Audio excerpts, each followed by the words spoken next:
Chapter 25. OMG, what a night! I still can't believe how everything turned out once the championship round began. That's when Mr. Kingsley explained. The questions this time will be a bit more difficult. Scoring, however, will be the same. The team with the best score out of 100 possible points will be our champion. He picked up the cards that contained the quiz questions and smiled. Here's question number 1. What is diplopia? A. Double vision. B. Left-handedness. C. A disease of the gums. D. A form of cancer. Oh boy, he wasn't kidding. This was going to be a killer round. I was sure the answer was A, though. Kind of. When the answer was revealed, double vision was correct. Whew. Rose, Connor, and I got it right. Claire missed it. Everyone on the Perry Valley team answered it correctly. The score was 3-4. Number 2, Mr. Kingsley said, who is the composer of Rhapsody in Blue? A. Mozart. B. Gershwin. C. Copland. D. Beethoven. Bing, bing, bing, bing. Thanks to my parents and Mrs. V, that was a little easier. I pushed the button for B. One person on the Perry Valley team got it wrong, and Claire messed it up as well. That made the score 6-7, with Perry Valley ahead. Everybody could feel the tension.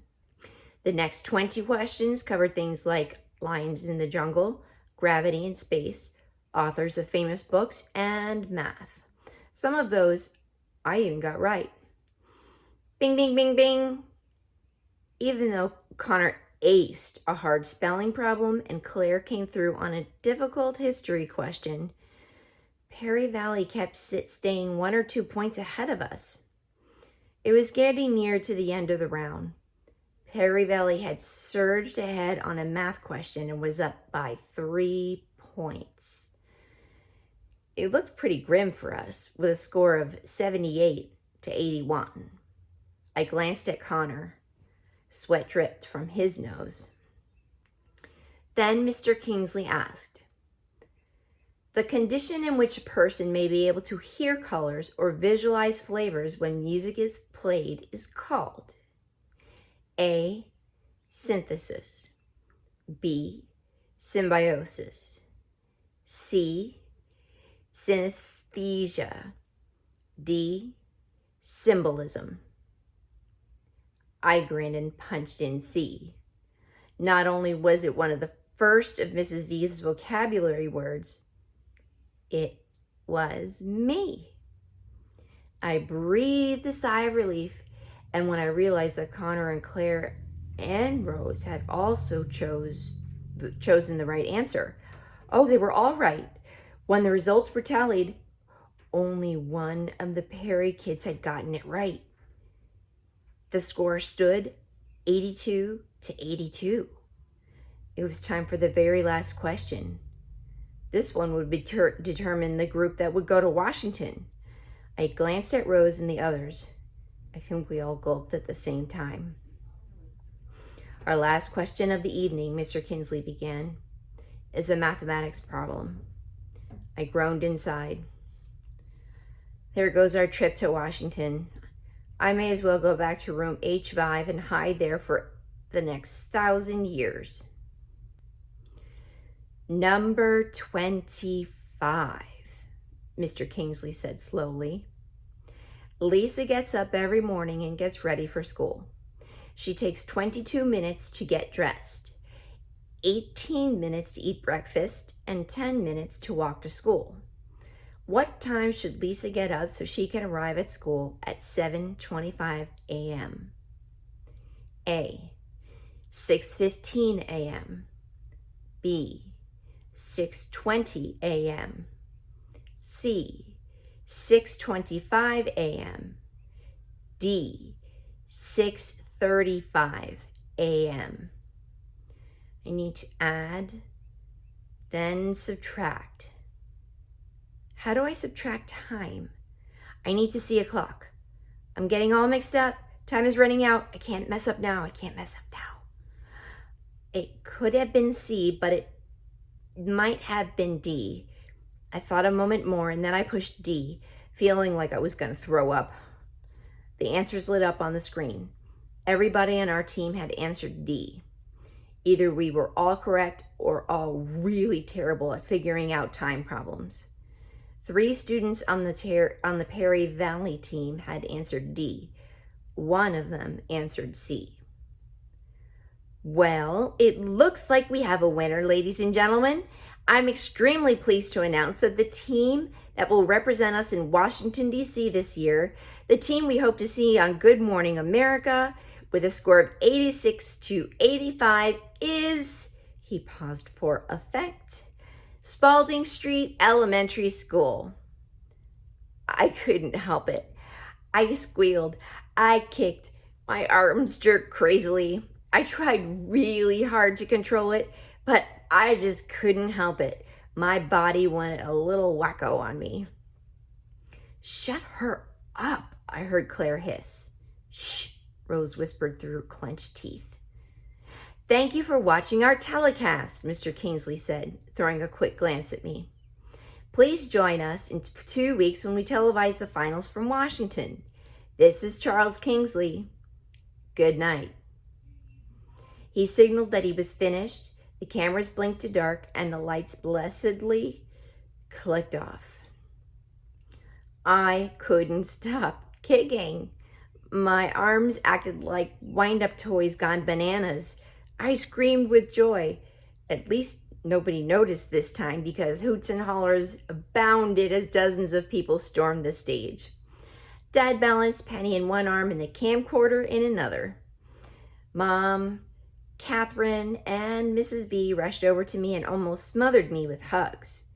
Mrs. V tried to look as if she weren't surprised, but her grin seemed to be permanently attached. Mr. Dimming, the alternates, and all the parents of the rest of the kids on the team cheered and jumped and patted one another on the back.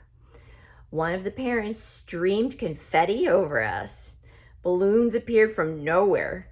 Somebody in the studio turned the speakers up loud and played the song Celebration. People started to dance. It seemed as if 1,000,000 pictures were taken. Amazingly, lots were being taken of me. I did my best to calm down and relax. Smile, Melody, called a guy with a baseball cap. Click, flash. Can somebody sit her up a little straighter in her chair? Click, flash. Get a picture of the kid in the wheelchair. I think that guy was a reporter. Click, flash. Where's the winning team? Another reporter asked loudly. We want a team picture for the newspaper. Why don't you kids stand around Melody, okay? Now smile. Click, flash. I could barely see. Blue dots danced in front of my eyes.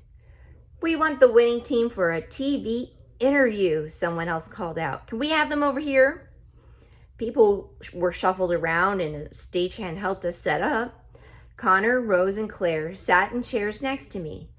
Amanda, Molly, Elena, and Rodney stood behind us.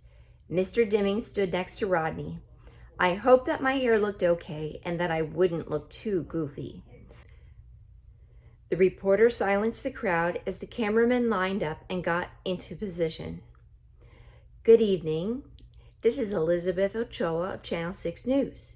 I'm here in our studio as we speak to students from Spalding Street Elementary School, victorious members of the winning team of the Whiz Kids competition held here tonight. These are 8 of the brightest young people in our community who buzzed their way to victory tonight. Let's meet them.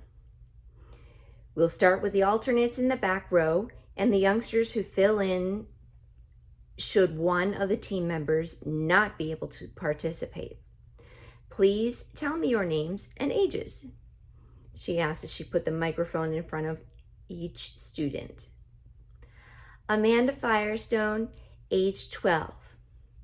Molly North, age 11. Elena Rodriguez, age 12. Rodney Mosel, age 11 and a half. That got a laugh. Ms. Ochoa continued, and seated in front of me is the championship team. Please tell me your names as well. My name is Claire Wilson, and I'm 11, and I got more right than anyone else on my team. Good for you, Miss Ochoa said. I know you studied hard for this. The reporter moved quickly to Rose. And you are? Rose Spencer, age 11, Rose said, sounding shy. What stands out for you this evening? The reporter asked as the camera moved in closer. I was on last year's team and we lost by only a few points, so it's real exciting to win this time. I'm very proud of the team. Rose was beaming. Great answer, and we're proud of you as well, Miss Ochoa said. And now this tall young man, your name, sir? She asked Connor. Connor Bates. Hi, ma'am. Connor spoke loudly into the mic. Do you remember the hardest question you were given tonight? The reporter asked him. I thought all the questions were super easy, Connor said with a grin. I missed a few on purpose so the other contestants wouldn't feel bad. Miss Ochoa burst into a tinkly laugh. How does it feel to be on a team with your very special team member? She asked.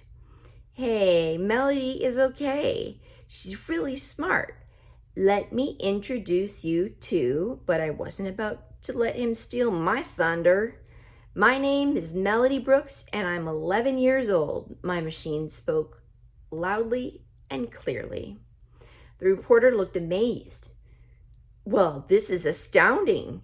How does it feel to be part of the winning team, Melody? I pressed my key for super. She laughed. Was it difficult to study and prepare for the competition? Miss Ochoa asked. No, lots of people helped me. What was the hardest part about participating tonight? Hoping I wouldn't mess up. She smiled. We all feel like that sometimes. Are you excited about traveling to Washington, D.C.? Oh, yes. Have you ever been there before? No. How will being on the winning team change your life at school? I thought that was a good question. Not much, I admitted. Then the reporter waited patiently while I took the time to tap the right words. Maybe kids will talk to me more. I talk to her all the time, Claire interjected. Both Rose and Connor looked at her with frowns. Huh? Rose said. Miss Ochoa moved away from me and moved over to Claire. So you consider yourself to be Melody's friend? Oh, absolutely, Claire said with a bounce of her cinnamon-colored curls. She and I eat lunch together every day and test each other on questions for the quiz team. Melody is a lot smarter than she looks. Rose raised her hand to speak, but the reporter shook her head. I'm so sorry, but we're out of time, she told Rose. To the camera, she said, in addition to a great group of kids, we've just met two remarkable young women, best friends in spite of their differences, and members of the winning team, Washington-bound Whiz Kids Quiz Team. Congratulations to you all. I was stunned. Claire,